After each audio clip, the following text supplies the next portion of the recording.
History remembers her as the Virgin Queen, a brilliant strategist, a fearless monarch, and the woman who outwitted kings and emperors alike.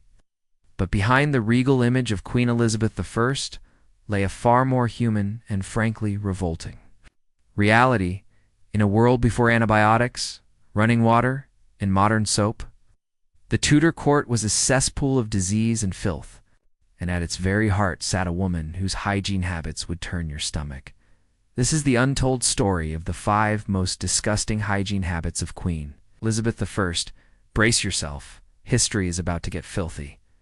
In an era when water was believed to spread disease through the skin's open pores, bathing was not just uncommon, it was feared.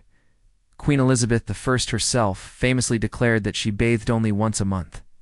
Whether she needed it or not, by modern standards, that's horrifying. Imagine the layers of sweat, perfume, body odor, and ceremonial makeup mingling on the Queen's skin day after day. Rather than frequent washing, Elizabeth relied on clean linen shifts changed daily, believing the fabric would wick away impurities. In her own words, as recorded by her ladies-in-waiting, she found water too dangerous and preferred to clean only her face and hands daily, never her whole body. Few in Tudor England indulged in sweets quite like Elizabeth I's sugar. A rare and costly import from the colonies, was both a status symbol and an addiction. The result?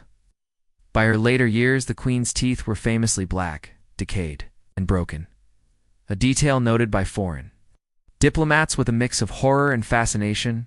Her dental hygiene routine was primitive at best. Tooth powders made of crushed oyster shells and honey, mixed with cloth rubs, were the tools of the royal chamber.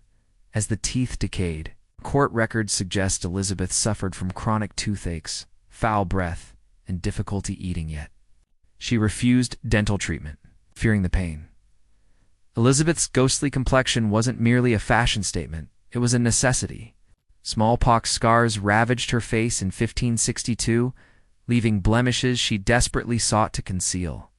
The solution? Venetian ceruse, a deadly mixture of white lead and vinegar, painted thickly onto her skin.